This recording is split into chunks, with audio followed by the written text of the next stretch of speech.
നമ്മുടെ സ്വർഗം തടയണ ഒരു പണിയും നമ്മുടെ കയ്യിലുണ്ടാകരുത്, അല്ലേ? സ്വർഗം തടയപ്പെടുന്ന ഒരു പണിയും നമ്മുടെ ഉണ്ടാകരുത്. വിശുദ്ധ ഖുർആനിൽ പിന്നെ സൂറത്ത് തൂറിനാണെന്ന് തോന്നുന്നു പറഞ്ഞല്ലോ, വാക്ബല ബാദുഹും അലാ ബാദിൻ യതസാഅലൂൻ. പരസ്പരം സ്വർഗത്തിലെത്തിയ ആൾക്കാരിങ്ങനെ പരസ്പരം ചോദിക്കുകയാണ്, എങ്ങനെയാണ് നിങ്ങൾക്ക് ഈ സ്വർഗം കിട്ടിയത് എന്നാണ്. പക്ഷെ അവർ പറയുന്നൊരു മറുപടിയുണ്ട്, കുന്നാഫി അഹ്ലിന മുഷ്ഫിഖുൻ, ഞങ്ങളെന്താണ് അള്ളാഹുവിൻ്റെ പരലോകത്തെ ഭയന്നുകൊണ്ട് ഞങ്ങളുടെ കുടുംബത്തിൽ അള്ളാനെ പേടിച്ചിട്ടാണ് ഞാൻ ജീവിച്ചതെന്നാണ്. എൻ്റെ മക്കളെയും എൻ്റെ മരുമക്കളെയും ഒരു പ്രയാസവും കൂടാതെ ഞാൻ എത്ര കഷ്ടപ്പാട് സഹിച്ചാലും എൻ്റെ മരുമക്കൾക്കൊരു വിഷമം വരരുത് എന്ന് ഞാൻ വിചാരിച്ചു എന്നാണ്.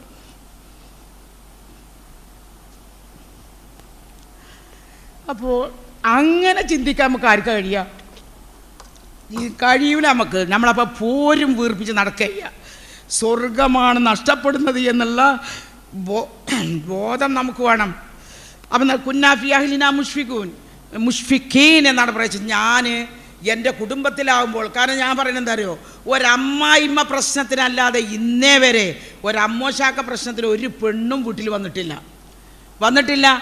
അപ്പം നമ്മളൽപ്പം പ്രയാസപ്പെട്ടാലും ആ കുട്ടികൾക്ക് നല്ല ജീവിതം നമ്മൾ കൊടുക്കുകയാണെങ്കിൽ പടച്ചോന് സ്വർഗത്തിൽ നമ്മൾ ഇരിക്കുമ്പോൾ നമുക്ക് പറയാം, എൻ്റെ കുടുംബത്തിന് പ്രശ്നമില്ലാതെ ഞാൻ എൻ്റെ കുടുംബം നോക്കി എന്ന് പറയാൻ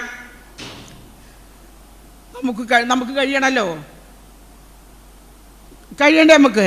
അത് കഴിയണം. അല്ലാതെ നമ്മളിപ്പോൾ കുറേ പർദ്ദി മഫ്തിയൊക്കെ ഇട്ടുകൊണ്ട് വന്നിങ്ങനെ കുറേ പള്ളിക്കും പോയിട്ട് എന്താ കാര്യം? അപ്പോൾ അതിന് നമുക്ക് കഴിയണം. നമ്മൾ വ്യക്തിപരമായിട്ട് നമ്മൾ നന്നാവെങ്കിൽ മാത്രമേ അള്ളാഹിന് സ്വർഗം കിട്ടുള്ളൂ. പിന്നെ അതല്ല, കുന്നാനദോമിൻ, ഞങ്ങൾ അള്ളാഹുവിനെ മാത്രമായിരുന്നു വിളിച്ചു പ്രാർത്ഥിച്ചിരുന്നത് എന്നും കൂടി സ്വർഗവാസികൾ പറയണം. ഞാൻ ആദ്യത്തെ പറയാത്തത് രണ്ട് കാര്യങ്ങളായി പ്രധാനപ്പെട്ട് പറഞ്ഞത്.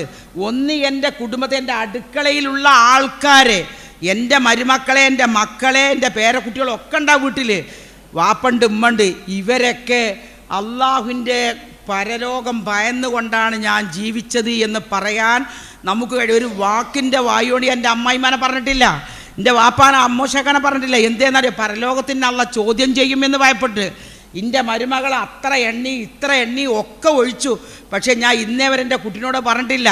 അല്ലെങ്കിൽ എൻ്റെ കുട്ടി പൊടി അളന്നപ്പോൾ അല്ലെങ്കിൽ അരി അളന്നപ്പോൾ ഒരുപാട് വീണുപോയി, ഞാൻ അവളെ ചീത്ത പറഞ്ഞിട്ടില്ല. എന്തുകൊണ്ട്? എന്താണ്, ഞാൻ നാളെ പരലോകത്തെ ഭയന്നുകൊണ്ടാണ് ഞാനത് പറയാതിരുന്നത് എന്ന് പറയാൻ നമുക്ക് സാധിക്കണം. അപ്പോഴാണ് നമ്മൾ യഥാർത്ഥ എന്താണ് അള്ളാഹുവിനെ തൃപ്തിപ്പെട്ട, അള്ളാഹുവിൻ്റെ ദീനിനെ തൃപ്തിപ്പെട്ട, പ്രവാചകനെ സുന്നത്തിനെ തൃപ്തിപ്പെട്ട ഒരു മൂമിനായി തീരുകയുള്ളൂ. പിന്നെ രണ്ടാമത്തെ ഒരു കാര്യം, ഇത് പറഞ്ഞ മൂന്നാമത്തെ ഇനി ഒരു കാര്യം പറയാനുള്ളത്, ലാ യസ്ഖർ ഖൗമുൻ, എന്താണ്, യാ അയ്യുഹല്ലദീന ആമനു ലാ യസ്ഖർ ഖൗമുൻ മിൻ ഖൗമിൻ അസാ അൻ യകൂനു ഖൈറൻ മിൻഹുന്ന വലാ നിസാഉ മിൻ നിസാഇൻ അസാ അൻ യകുന്ന ഖൈറൻ മിൻഹുന്ന വലാ തൽമിസു അൻഫുസകും വലാ തനാബസു ബിൽ അൽഖാബി ബിസൽ ഇസ്മുൽ ഫുസൂഖ് ബഅദൽ ഈമാൻ വമൻ ലം യതുബ് ഫൗലൈക ഹുമുൽ ളാലിമൂൻ. ഇത് ഞാനും നിങ്ങളും ഒക്കെയും ചെയ്യുന്ന ഒരു കാര്യമാണ്. ഇത് നമ്മുടെ ജീവിതത്തിൽ നിന്ന് മാറ്റിയെങ്കിലേ ഇനി നമ്മൾ നന്നാവുകയുള്ളൂ, നമ്മൾ ശരിക്കും ഈമാനുള്ളവരാവുകയുള്ളൂ. ഖുർആൻ പറഞ്ഞ വാക്കെന്താണ്? സൂറത്ത് ഹുജറാത്തിൽ 11-ാമത്തെ ആയത്ത് നിങ്ങളെല്ലാവരും ഒന്ന് പോയി വായിക്കണം. യാ അയ്യുഹല്ലദീന ആമനു, സത്യവിശ്വാസികളെ, ലാ യസ്ഖർ ഖൗമുൻ മിൻ ഖൗമിൻ, ഒരു സമുദായത്തെയും നിങ്ങൾ ഒരാളും ഒരു സമുദായത്തെയും മോശമായി നിന്ദ്യമായി കാണരുത് എന്നാണ്. എന്തിന്? ഇപ്പം നമ്മുടെ ഇടയിൽ ഇപ്പം നേരത്തെ പിന്നെ എന്താണ് മൗലവി പറഞ്ഞല്ലോ, ഫസ്റ്റ് നമ്മൾ ഓരോരുത്തരും പിന്നെ പലതരത്തിലുള്ള വർഗീയതകളും സംഘടനാപരമായിട്ടൊക്കെ പ്രയാസങ്ങളുണ്ട്. പക്ഷേ നിങ്ങൾ ഒരാളെയും തരം താഴ്ത്തി നിന്ദ്യമായി കാണരുത് എന്നാണ്. ഹസാനിയക്കൂനു ഖൈറൻ മിൻഹുന്ന, അവരൊരു പക്ഷേ ഹസാനിയക്കൂനു ഖൈറൻ മിൻഹും, അവർ നിങ്ങളെക്കാൾ ഏറ്റവും ഉത്തമന്മാരാവും. ഇത് പറഞ്ഞതിൻ്റെ നേരെ താഴെ പറഞ്ഞു, അത് പുരുഷനോടാ പറഞ്ഞത് എങ്കിൽ വലാ നിസാഉ മിൻ നിസാഇൻ, ഒരു പെണ്ണും ഒരു പെണ്ണിനെ തരം താഴ്ത്തി സംസാരിക്കരുത്.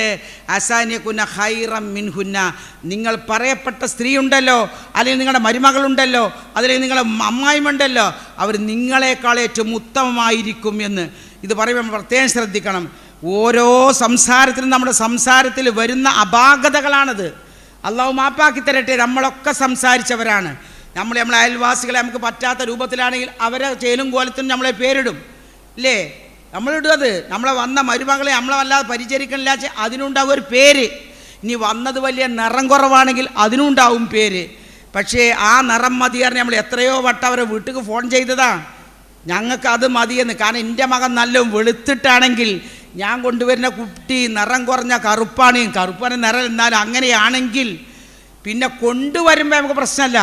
കൊണ്ടുവന്നതിന് ശേഷം പിന്നെ ഉണ്ടാകുന്ന കുട്ടികളോ അവളെ നിറത്തിലാണെങ്കിൽ പറച്ചിലോട് പറച്ചിൽ, ശപിക്കലോട് ശപിക്കൽ, ഒക്കെ ഓള കോലത്തിലാണ്, ഒക്കെ ഓള നിറത്തിലാണ്.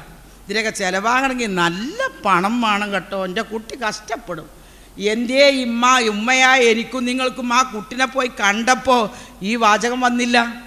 അന്ന് നമുക്കൊരു പെണ്ണ് കിട്ടിയാൽ മതിയായിരുന്നു. ഇന്ന് പെണ്ണുണ്ടായ കുട്ടികൾക്കപ്പോൾ കുഴപ്പം പറ്റിക്കണത്. അപ്പോൾ അതുകൊണ്ട് നമ്മൾ ആലോചിക്കണം, അള്ളയാണ് ഇതൊക്കെ സൃഷ്ടിച്ചു വിടുന്നത് എന്ന്. അതുകൊണ്ട് ഒരാളെയും മനസ്സിനോ ശരീരത്തിനോ ഏറ്റവും വലിയ വേദന മനോവേദനയാണെന്നാണ്. ഒരു കഠാരി കൊണ്ട് കുത്തിനേക്കാൾ ഏറ്റവും വലിയ മുറിവാഴത്തിൽ ചെല്ലുന്നത് സ്വന്തം നാവ് കൊണ്ട് പറയുന്നതാണ്. അതുകൊണ്ട് ഒരു മകളെയും കറുത്തിനെക്കുറിച്ചോ അല്ലെങ്കിൽ നീളത്തിനെക്കുറിച്ചോ അല്ലെങ്കിൽ തടിനെക്കുറിച്ചോ അതല്ലെങ്കിൽ നിങ്ങൾക്ക് ഇഷ്ടമല്ലാത്ത എന്തെങ്കിലും ഉണ്ടെങ്കിൽ അതിന് നിങ്ങൾ മാച്ചായ പേര് വിളിക്കരുത്, തരം താഴ്ത്തി കാണരുത് എന്ന് ഖുർആൻ പഠിപ്പിച്ചു. ഇതൊക്കെ ഖുർആൻ പറഞ്ഞത് വലാ തെൽമിസുബി അംഫുസകും. നിങ്ങളെങ്ങനെ ഓൽക്കൊരു പേരിടുക. നമ്മുടെ നാട്ടിലൊക്കെ പല ആൾക്കാർക്കും പല പേരുമാണ്. അപ്പേര് നമ്മളെ വീടുകളിൽ ഉണ്ടാകരുത്. അത് ഖുർആനിൻ്റെ നിയമമാണ്. കുത്തിപ്പറയരുത് നിങ്ങൾ. അതുപോലെ തന്നെ വലാ തെൽമിസു അംഫുസകും വലാ തനാബസു ബിൽ അൽഖാബ് എന്ന് നിങ്ങളായിട്ട് സ്വന്തം പേരുകൾ, അതായത് ഒരു മോശപ്പെട്ട പേരുകൾ.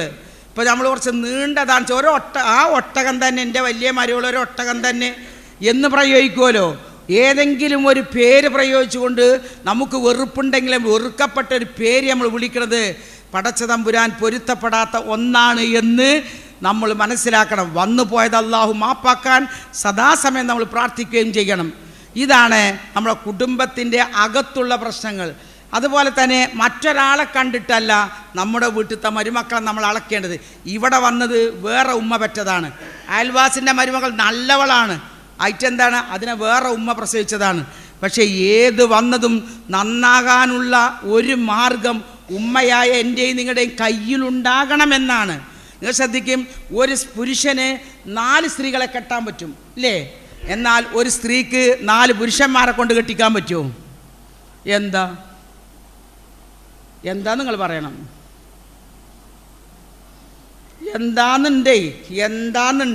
എന്താ ഒരു പുരുഷൻ്റെ കുട്ടികൾ 4 പെണ്ണിൻ്റെ അടുത്ത് പോയാലും ഓൻ്റെ കുട്ടികളെ ആയിരിക്കും. ഒരു സ്ത്രീക്ക് 4 ആൾ വന്ന ധാര കുട്ടികളാണ്. പടച്ച തമ്പുരാൻ മനുഷ്യരായ നമ്മളോട് പറഞ്ഞ കൽപ്പനൻ്റെ ഗൗരവം നിങ്ങൾ മനസ്സിലാക്കണം. 4 കെട്ടാൻ പറ്റും എന്ന് പറഞ്ഞാലോ, അതിനെതിരെ നമ്മളെ ഇപ്പോഴത്തെ ഈ പുതിയ ആൾക്കാരുടെ സംസാരങ്ങൾ കേട്ടില്ലേ? എന്താ പുരുഷന് മാത്രം ഇത്ര സ്വാതന്ത്ര്യം, സ്ത്രീക്കെന്താ പറ്റിക്കൂടെ എന്ന്? പറ്റൂല. കാരണം ഒരു പുരുഷന് 4 പെണ്ണിനെ കെട്ടിയാൽ അവൻ്റെ കുട്ടികളാണ് എന്ന് തെളിവാണ്. ആൾക്കാർ കഴിവുകേടൊക്കെ പറയില്ല, പെണ്ണിനിപ്പോൾ 4 ആണുങ്ങൾ കൊണ്ടു നടക്കാൻ പറ്റും. അതല്ല വിഷയം. ഒരു പുരുഷന് 4 സ്ത്രീകളുണ്ടെങ്കിലും ആ കുട്ടികൾ അതിലുണ്ടായാൽ അത് അവൻ്റെ കുട്ടികളാണ്. നേരെ മറിച്ച് ഒരു സ്ത്രീക്ക് 4 പുരുഷന്മാർ വന്നാൽ ആരുടെ കുട്ടികളായിട്ട് തന്തയില്ലാത്ത മക്കളാവും അവറ്റ. മനസ്സിലായോ നിങ്ങൾക്ക്? അതുകൊണ്ട് ഖുർആൻ പഠിപ്പിച്ചു, നിങ്ങൾ അങ്ങനത്തെ ഒരു സ്ത്രീക്ക് മാത്രമാണ്, ഒരു പുരുഷന് മാത്രമാണ് 4 പേരെ കെട്ടാമെന്ന് ഖുർആൻ പഠിപ്പിച്ചത്. ഇതൊക്കെ അള്ളാഹുവിൻ്റെ നിയമങ്ങളാണ്. ഇതിലൊന്നും ഒരു മാറ്റം വരുത്താൻ മനുഷ്യരായ നമുക്ക് കഴിയില്ല. കാരണം നമ്മൾ മാറ്റം വരുത്തിയാൽ അത് വളരെ തെറ്റായി തീരുകയും ചെയ്യും. ഇനി മറ്റൊന്ന് പറയാനുള്ളത്, നിങ്ങൾ അംഫിഖൂ ഫീ സബീലില്ലാഹ് വലാ തുൽഖൂ ബിഅയ്ദികും ഇല തഹ്ലുക. നിങ്ങൾക്ക് സമ്പത്തുണ്ടെങ്കിൽ അത് അല്ലാഹുവിൻ്റെ മാർഗത്തിൽ നിങ്ങൾ ചെലവഴിക്കണം. നിങ്ങൾ നശിക്കാനുള്ള പണി നിങ്ങൾ ചെയ്യരുതേ എന്നാണ്. ഈ ആത്മഹത്യകളൊക്കെ വന്നത് എന്തുകൊണ്ടാണ്? വേണ്ടാവൃത്തികൾ വീടുകളിൽ വന്നിട്ടാണ്. ഇന്ന് ഏറ്റവും കൂടുതൽ പെൺകുട്ടികളോടോ ആൺകുട്ടികളോടോ മിണ്ടാൻ വയ്യാത്ത ഒരു പ്രശ്നത്തിലാണ് ഇന്ന് ലോകം നിൽക്കുന്നത്. എന്താണ്? മിണ്ടിക്കഴിഞ്ഞാൽ കുട്ടി കാരെടുത്ത് തൂങ്ങി, മുണ്ട് കെട്ടി തൂങ്ങി, അയൽ നമ്മൾ തുണി തൊടാൻ അയൽ വരെ ഇന്ന് സൂക്ഷിക്കണം നമ്മളെല്ലാവരും. കുട്ടികളെല്ലാം തന്നെ ആത്മഹത്യ ചെയ്യുകയാണ്. എന്തേ? കാരണം അവർക്ക് പൂർണ്ണമായ സ്വാതന്ത്ര്യം നമ്മൾ കൊടുത്തുള്ളൂ. ദീൻ അവരെ പഠിപ്പിച്ചില്ല, മതം എന്താണെന്ന് അവരെ കേൾപ്പിച്ചിട്ടില്ല, ഖുർആൻ എന്താണെന്ന് അവർ കേട്ടിട്ടുമില്ല. അവർ ഒന്നും അറിയാത്തവരായി ഈ ലോകത്തിൻ്റെ പിന്നാലെ ഓടുകയാണവർ. അതുകൊണ്ട് ഇങ്ങനത്തെ ഒരു കുടുംബമല്ല ഇസ്ലാമിക കുടുംബം എന്ന് നിങ്ങൾ മനസ്സിലാക്കണം. ചെറുപ്പം മുതൽ തന്നെ ഇതിന് ഏറ്റവും വലിയ വഴി എന്താണെന്നറിയോ? 5 6 വയസ്സാകുമ്പോൾ തന്നെ 7 വയസ്സെത്താൻ കാത്തു നിൽക്കണ്ട. 7 വയസ്സെത്തിയാൽ നമസ്കാരം കൽപ്പിക്കാനാണ്. ആ കുട്ടിങ്ങളെ കൂടെ പള്ളിക്ക് വരട്ടെ, 4ലും 3ലും 5ലും ഒക്കെ അവനിത് കാണട്ടെ. ഇതാണ് ദീനി എന്ന് പഠിഞ്ഞിട്ടല്ല, അമ്മ പോണ സ്ഥലത്തേക്ക് അവൻ പോവുകയാണ്. അവൻ്റെ ചെറിയ ബുദ്ധിയിൽ അവൻ പള്ളിയും മദ്രസയും പരിചയപ്പെടട്ടെ. 5 വയസ്സെത്തിയാലാണല്ലോ മദ്രസയിലാക്കുന്നത്. 7 വയസ്സെത്തിയാൽ അവൻ നമസ്കാരം ശീലിക്കണമെന്നാണ്. 10 വയസ്സെത്തിയാൽ അവനെ അടിച്ച് നമസ്കരിക്കണം. നമസ്കരിച്ചിട്ടില്ല എങ്കിൽ നിങ്ങൾ അടിച്ച് നമസ്കരിപ്പിക്കണം എന്ന് പറഞ്ഞത് 10 വയസ്സുള്ള കുട്ടീനെയാണ്. 10 വയസ്സിലൊരു കുട്ടീനെ അടിച്ച ആരെങ്കിലും ഒരു ഉമ്മ ഉണ്ടാവുമോ? ഇല്ല. നമ്മളുമ്മാരടിക്കൂല. നമ്മൾ എന്തിനാ അടിക്കുള്ളൂ? അവനവിടെ ഗ്ലാസ് പൊട്ടിച്ചാലോ അതല്ലെങ്കിൽ വീട്ടിലെ എന്തെങ്കിലും വസ്തു ചീത്തയാക്കിയാൽ ഒരു പക്ഷേ നമ്മൾ അടിക്കും. അവന് നമസ്കരിക്കാത്തതിൻ്റെ പേരിൽ നമ്മൾ അവനെ അടിക്കാറില്ല. അതുകൊണ്ട് നമസ്കാരമാണ് ഒരു വീട്ടിൽ ആദ്യമായി ഒരു ഉമ്മ ഒരു കുട്ടിയെ പഠിപ്പിക്കേണ്ടത്. ബിസ്മി ചൊല്ലിക്കൊണ്ടവനെ ഭക്ഷണം കൊടുക്കലും, ബിസ്മി ചൊല്ലിക്കൊണ്ടവനെ കിടത്തിയുറക്കും, എല്ലാ കർമ്മങ്ങളും ബിസ്മി ചൊല്ലലും. കിടക്കുമ്പോൾ അവന് ചൊല്ലാനറിയില്ല, പക്ഷേ നമ്മളാവുന്ന ഉമ്മമാർ ചൊല്ലി അവനെ കടത്തലും.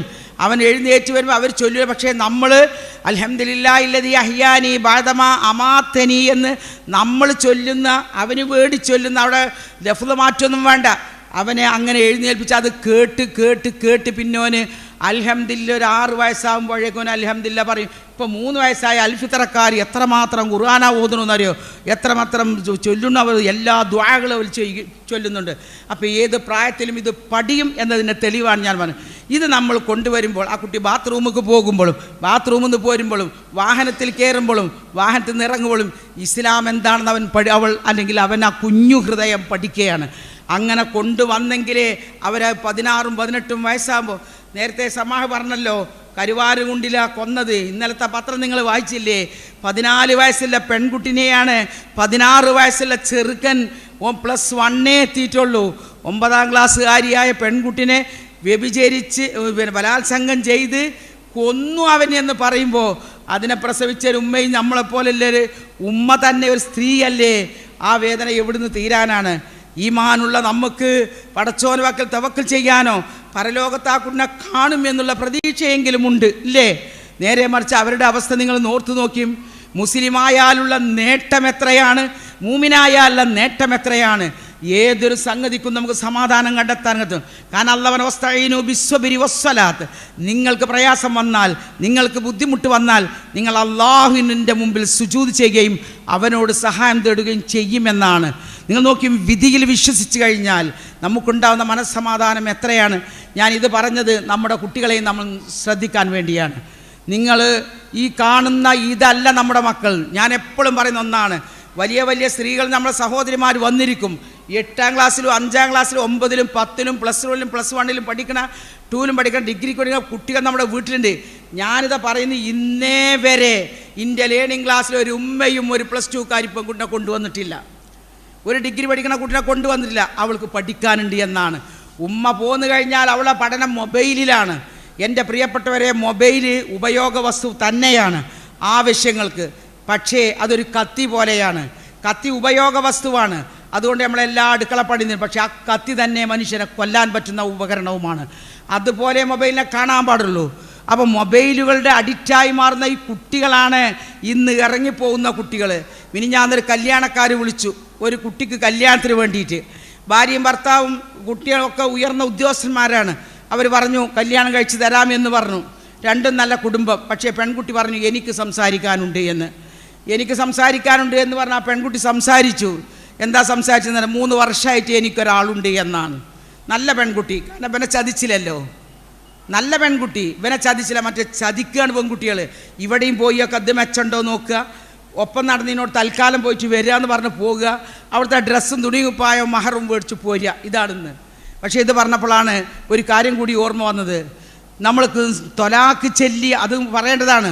ഒരു മുത്തലക്ക് പിന്നെ പറഞ്ഞല്ലേന്, തൊലാക്ക് വിവാഹമോചനം നടത്തുന്ന പെൺകുട്ടികളുടെ ഒരു പെൺകുട്ടി ഇങ്ങോട്ട് ഭർത്താവിന് സമയമായില്ലേ, ഇതും കൂടി പറയട്ടെ കേട്ടോ.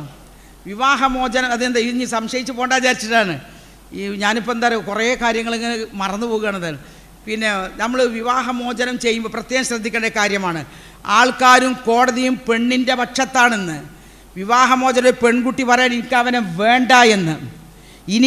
വേണ്ട എന്ന് പറഞ്ഞ് പെണ്ണ് പോന്നാലും ഇവൻ്റെ മഹറും തുണിയും കുപ്പായും മഹാഭാവിയായ ആണിൻ്റെ മുഴുവൻ ചോരയും ഓളോളെ വീട്ടിലേക്ക് കൊണ്ടുവരാൻ അതിന് ആൾക്കാർ സപ്പോർട്ടുണ്ട്, പറയാൻ ആളുണ്ട്, നീതിപീഠങ്ങളുണ്ട്. പക്ഷേ അതല്ല ഇസ്ലാമിൻ്റെ വിധി. ഇസ്ലാമിൻ്റെ വിധി ഒരു പെണ്ണ് സ്വന്തമായിട്ട് എനിക്ക് നിന്നെ വേണ്ട എന്ന് പറഞ്ഞ് പോരുകയാണെങ്കിൽ കൊടുത്ത മഹറും ഉടുത്ത വസ്ത്രങ്ങളും അവൾക്ക് വേണ്ടി ഒരുക്കിയ വസ്തുക്കളും മുഴുവനായിട്ട് കുടുംബ കോടതി മുഖേന തീരലാണ് ഏറ്റവും ഉത്തമം. അതവിടെ കൊണ്ടേ കൊടുത്തിട്ട് വേണം അവൾക്ക് വിവാഹമോചനം നേടാൻ. ഇത് നമ്മളെ സമൂഹത്തിന് അറിയൂല, ഇത് കോടതിക്ക് വരെ അറിയൂല. അതുകൊണ്ട് വിവാഹമോചനം നടത്തുന്ന സ്വന്തം പോയിട്ട് അവിടുത്തെ ചക്കര എന്താണെന്ന് തൊട്ട് അമച്ച് കാണുമ്പോൾ വരുന്ന പെൺകുട്ടികൾ ഒരുപാടുണ്ട്. കാരണം ഓളിവിടെ ഒരാളെ തോളിലിട്ട് നടക്കണ്ടാവും, പിന്നെ കുടിക്കാരൻ നിർബന്ധത്തിന് അങ്ങോട്ട് പോയി ഒന്ന് കെട്ടിക്കണം. അതുകൊണ്ട് പെൺകുട്ടികളോട് നിങ്ങൾ ചോദിക്കണം, അണക്ക് വല്ലവരുണ്ട് ഈ മര്യാദക്ക് പറയണം എന്നറിയണം.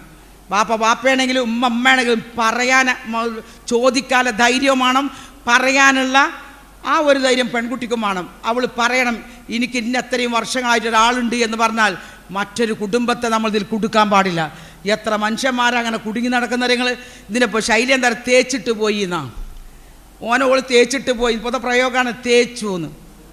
ഇതാണ് എത്ര കുടുംബങ്ങൾ നമ്മളോട് ഇങ്ങനെ നല്ല കുട്ടിയുണ്ടോ എന്ന് ചോദിക്കുക. ആൾക്കാരിപ്പോൾ ചോദിക്കുക അറബി കോളേജിൽ പഠിച്ച കുട്ടികളുണ്ടോ എന്നാണ്.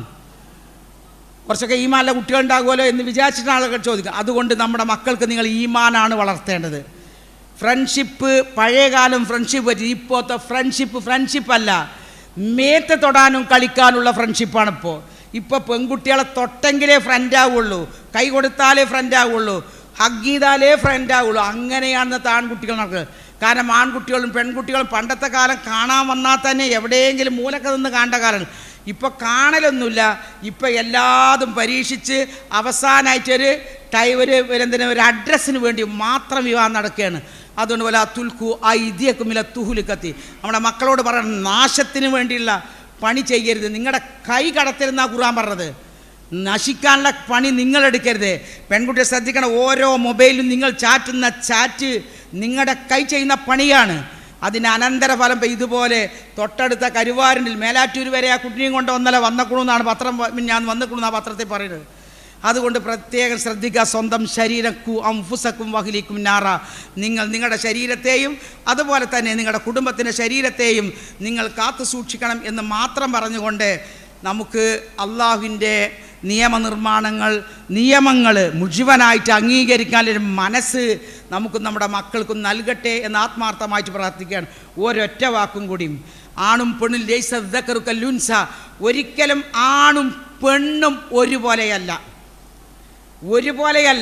ആണിൻ്റെ പാൻറ്റും, ഞാൻ ഏറ്റവും സങ്കടപ്പെട്ടൊരു കാര്യം എന്താണെന്നറിയോ, ഈ ഈ ഇപ്പോൾ പുതിയ നിയമം വന്നല്ലോ, ആണിനും പെണ്ണിനും ഒരേ വേഷം എന്നുള്ളത്. ആ ഒരേ വേഷം വന്നപ്പോൾ സത്യമാണ് ഈ പറയുന്നത്, ഏറ്റവും കൂടുതൽ പാൻറ്റും ടീഷർട്ടും ഇട്ട് വന്ന മുസ്ലിം പെൺകുട്ടികളാണ്. ഞാനൊരു സ്കൂളിലും കോളേജിലും നാട്ടിലും ഒരുപാട് നടന്ന ഒരു വ്യക്തിയാണ്. ഞാനൊരു അമുസ്ലിം കുട്ടിനെ അങ്ങനെ കണ്ടില്ല. അമുസ്ലിം കുട്ടികൾ ഉണ്ടെങ്കിൽ തന്നെ അവരുടെ ഷർട്ടിന് അല്പം ഇറക്കുന്നുണ്ട്. പ്രിയപ്പെട്ടവരെ, പരിശുദ്ധ ഖുർആൻ പറഞ്ഞു, നിങ്ങൾ മുഖമക്കന ധരിക്കണം. എന്തിന് എന്ന് പറയോ, നിങ്ങളുടെ മാറ് മറയാനും ബാക്ക് മറയാനും എന്നാണ്. അത് ലംഘിച്ചുകൊണ്ട് നടക്കുന്ന പാൻറ്റും ഷർട്ടും വാങ്ങിക്കൊടുക്കുന്ന ഉമ്മമാരെ നാളെ മാശറിൽ അല്ലാഹു സുബ്ഹാനഹു തആല ആ നരകത്തിൽ അവരെ ചുട്ടരിക്കുന്ന സന്ദർഭത്തിൽ അവർ പറയും, ആറ്റൊന്ന് പോകാൻ സമയമില്ലാത്തതാണ്, പടച്ചവനെ എൻ്റെ മാതാപിതാക്കളൊന്ന് കാണിച്ചുകൊണ്ട് അവരെ ഞാനൊന്ന് ചവിട്ടി നിൽക്കട്ടെ എന്ന് ഖുർആനിൽ അല്ലാഹു സുബ്ഹാനഹു തആല പഠിപ്പിക്കുക. മക്കളാണ് ആ പറയുന്നത്. ചോര നീരായി ഗൾഫിൽ നിന്ന് അധ്വാനിച്ച ബാപ്പൻ്റെ ചോര കുടിച്ചിട്ടാണ് അവൾ ഇതുപോലെയുള്ള തമ്മാടിത്തരങ്ങൾ ചെയ്യുന്നത് എന്നാണ്. മറക്കാൻ പറഞ്ഞത് പരിശുദ്ധ ഖുർആൻ അള്ളയാണ് പറഞ്ഞത്. അത് ഹദീസോ അല്ലെങ്കിൽ ചരിത്രങ്ങളോ എഴുതി വെച്ചതല്ല. മറക്കണമെന്ന്. ഒരിക്കലും ഒരു ആണിനെ പോലെയല്ല പെണ്ണ്. കാരണം ആണ് ഷർട്ട് ധരിക്കുന്നത് പോലെയല്ല പെണ്ണ് ഷർട്ട് ധരിച്ചാൽ, ആണ് പാൻറ്റ് ധരിച്ചത് പോലെയല്ല പെണ്ണ് പാൻറ്റ് ധരിച്ചാൽ. നിങ്ങളിതൊന്നും കാണുന്നില്ല. എന്തിനാണ് നിങ്ങൾ നമ്മുടെ മക്കൾക്ക് ഇങ്ങനെ വാങ്ങിക്കൊടുക്കുന്നത്? ഇതിൻ്റെയും കൂടി ഉത്തരവാദിത്തം നാളെ മാഷറിൽ നിങ്ങൾ ചെലവാക്കിയ പണത്തിൻ്റെ കണക്ക് റബ്ബിൻ്റെ മുമ്പിൽ നമ്മൾ ബോധിപ്പിക്കേണ്ടി വരില്ലേ? നിങ്ങൾ നല്ല ഈ പറഞ്ഞ നമ്മൾ സംസാരിക്കുമ്പോൾ അങ്ങനെ പറയാൻ നമ്മളിത് മറ്റു ജനങ്ങളിലേക്ക് എത്തിച്ചു. മറക്കാൻ പറഞ്ഞാൽ മാറന്നെ മറക്കണത്. ഇത് അള്ളാഹു ആണ് കൽപ്പിക്കുന്നത്. എന്തുകൊണ്ട്? അത് ആ മാറാണ് ഈ ലോകത്തിലെ പിഞ്ചു മക്കൾക്ക് അള്ളാഹു പാല് കൊടുത്ത് വളർത്താൻ അള്ളാഹു തന്നതാണത്. ഒരു പുരുഷൻ അത് കൊടുത്തിട്ടില്ല. ഈ അനുഗ്രഹം തന്ന ഏറ്റവും കൂടുതൽ കുട്ടികളുടെ തലച്ചോറും അവൻ്റെ ഞാടികളും അവൻ്റെ ഞരമ്പും വളരുന്നത് ഈ 2 വർഷത്തെ പാലാണ്. അത് നിക്ഷേപിക്കാനാണ് അള്ളാഹു അത് നൽകിയിട്ടുള്ളത്. അവൾക്ക് സൗന്ദര്യത്തിന് വേണ്ടിയാണ്. അവളെ ഒരു പുരുഷന് ഇഷ്ടപ്പെടണം. അതിലെ മുഴുവൻ സൗന്ദര്യങ്ങളാണ് ഒരു സ്ത്രീയുടെ ശരീരത്തിൽ അള്ള കൊടുത്തത് എങ്കിൽ അതിന് നന്ദി കേടല്ലേ നമ്മുടെ കുട്ടികളും കാണിക്കുന്നത്? എവിടുന്നാണ് ഈ പാൻറ്റ് വന്നത്? എന്നിട്ട് ആ 2 കാലും അങ്ങനെ നമ്മൾ നടക്കാൻ പാടില്ല. ഇപ്പോൾ ആൾക്കാർ പറയുന്നത് എന്താ ഇപ്പോൾ കാലൊക്കെ മറയണില്ലേ എന്നാണ്.